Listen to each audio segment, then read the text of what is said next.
fascinating one today with Marc. Marc, this is a topic that I think that isn't well understood in legal circles. And we hear invoke your rights. Okay, so if you're in a defensive shooting and responding officers come, they secure the scene, and then they say, what happened? And of course we say, listen, you want to say as little as possible, and you want to invoke your right to have an attorney present during questioning, because what you say is absolutely can and will be used against you in a court of law. But it's not as simple as just saying, I'd like to speak to my attorney. Yeah, the rules in this area have evolved in somewhat of a complex way, and I think it's helpful for people to understand what are the rules of this game, right? Like, for example, people will come in my office all the time and say, hey, Marc, they never read me Miranda. My whole case is going to be dismissed. And, the rules on Miranda, I think you could sort of simplify down and say, look, the only time the officer's got to tell you about your Miranda warnings is if two things are happening at the same time. Number one, you're under arrest.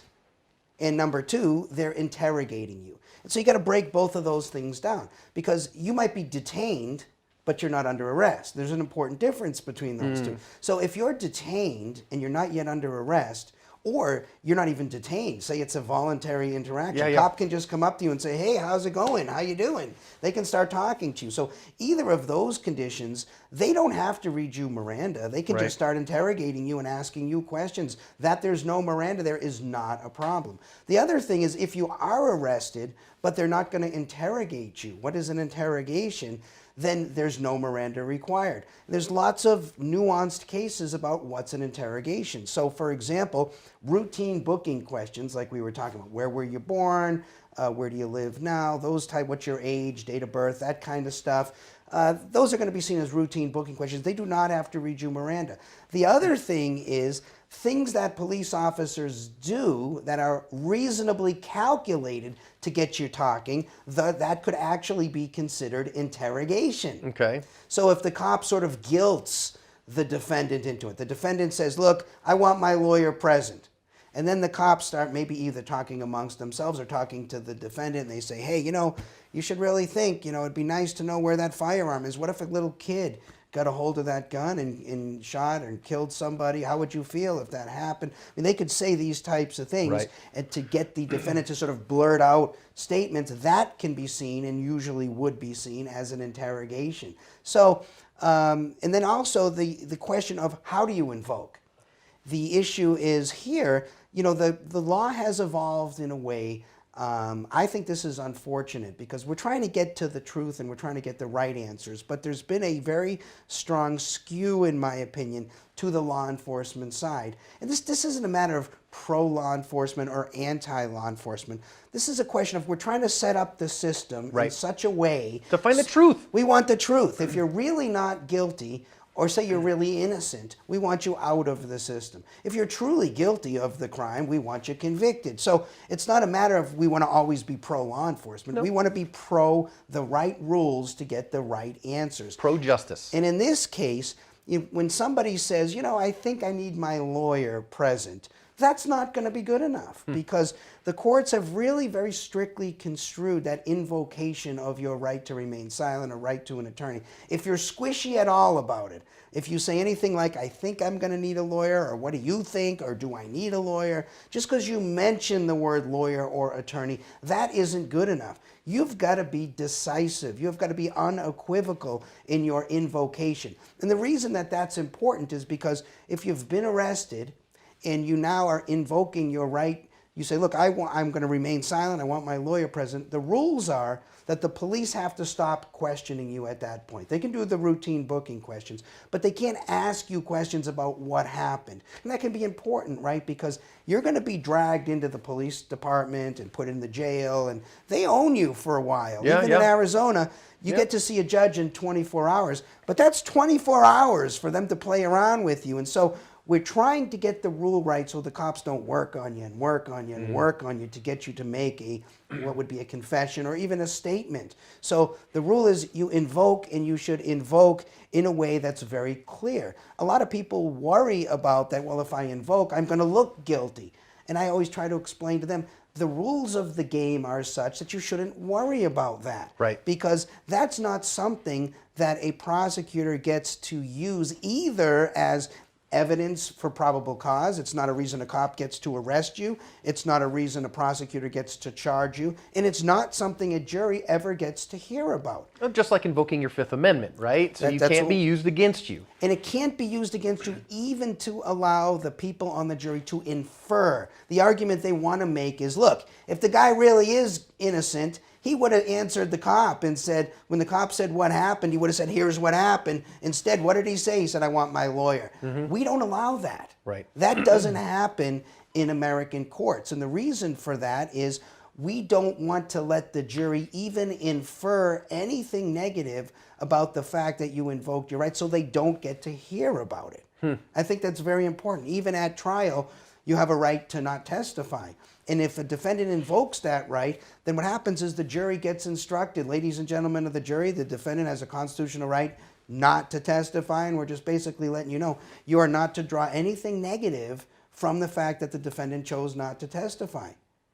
So when you invoke, you say, okay, wait a minute, something's gone on here, and the police come, you have to be definite. It's, I do not want to answer any questions without my attorney present. I will not answer questions. Right, and I think it's important to note here, there's a way to invoke without being a jerk, right? There's a shocker. And just a further shocker, most police officers don't appreciate being treated like that. What, they're people? And they have a lot of discretion. And some of their discretion is to book you into jail and have you spend the night, or to cite and release you, or to put the cuffs extra tight or not. There are lots of things they have choices on. And so there's a way to invoke in a very nice way where you can say, look, I'm friends with an attorney. You can use my name. I'm friends with Marc Victor, and Marc advised me that I should never make any statements unless he's available and he's here. And I'd love to talk to you, but I really want Marc present, so can I call him right now? Real nice. And you know, the vast majority of police officers understand and respect that. That's exactly what they're taught to do, and it's what they teach their kids to do if they ever get arrested. There's nothing wrong with that. You're not doing anything wrong. You're not lying to the police. Right. You're not doing anything wrong. You're simply asserting the very important constitutional rights that the founders of our nation fought very hard to have included. This is what keeps a tyrannical police state off your back, right? Is having the system in place. Well, it's some of the things that we try to do to have a free country. Yeah. Do you think that most of the time you're going to get to call your attorney at the scene like that, like using your mobile?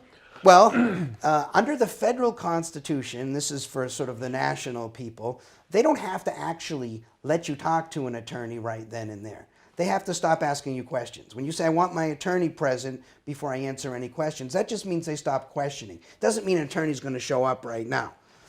In Arizona, we have a rule that says as soon as it's reasonably practicable, you get to contact your lawyer.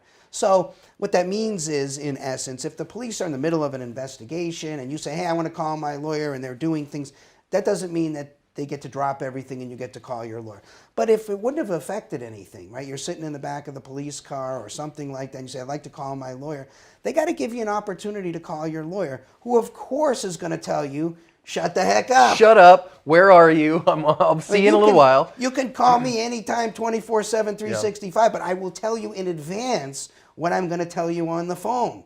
I'm going to tell you, don't make any statements. Tell them you want your lawyer, you demand to have your lawyer present before you answer any questions, period. Period. Yes. And then your lawyer will probably meet you down at the jail if they're taking you down there. Or... It depends on the circumstance. Yeah, lawyers aren't first responders. Right. We don't. Some people want their lawyer to come out to the scene. You don't want that. Your lawyer's not going to be a witness in the case. No. We don't want to give the prosecutor a reason to say the lawyer is now a necessary witness in the case. And really all we're going to tell you at the beginning is just shut your mouth. If there's important pieces of evidence that the police don't know about, fine, tell your lawyer, and if it needs to be preserved, we can tell the police, hey, there's evidence over here, we want it preserved, make sure you get the videotape or whatever. But for the most part, officers do a pretty good job at preserving the evidence. Yep. They're good at that. That's their job. For the most part. For the most part. Again, we don't want to make overgeneralized statements. Some cops are bad. Yeah. The vast majority of them are good people trying to do the right thing,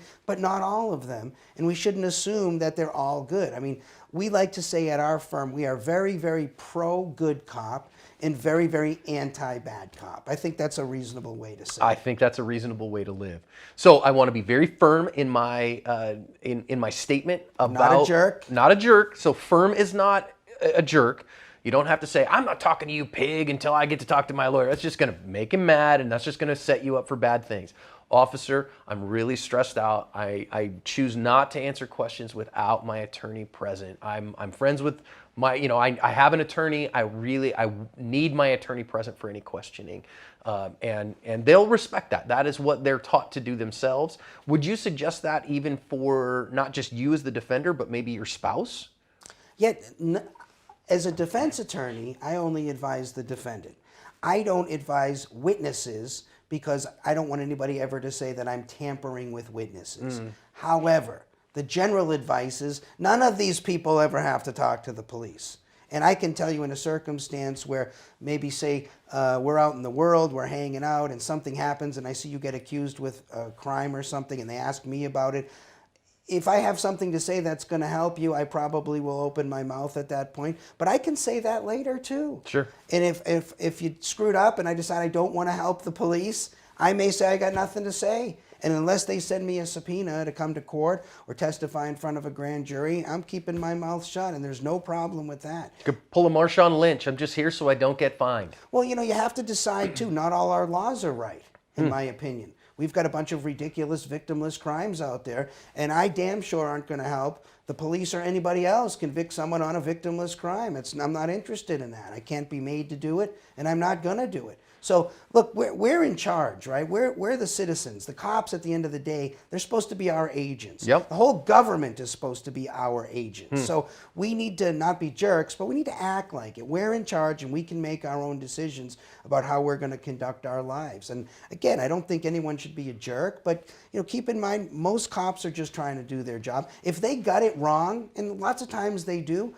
let us, the lawyers, sort it out in court later. Right. At the side of the road, you're dealing with an iron-fisted dictator right there. You should act accordingly. You're never going to win an argument with a cop when you're detained. You're just not. No. I mean, don't try to. Just, okay, let the lawyers figure it out and call it after. But be firm, but be polite. Always be respectful, because that's the way we live as self-defenders. We live a respectful life. But very firmly, I need my attorney present before I answer any questions. Thank you. Yeah, you're always going to have a chance to make a statement later. Right. I always tell people, look, if you're going to make a statement, let's take a look at all the evidence. Let's see what the witness has got to say. Let you think about it at a time where you're quiet. Get you're not a sleep stressed. cycle or two. Right. I see these people, especially after a shooting. People are freaked out after a shooting. Their hands are going like this.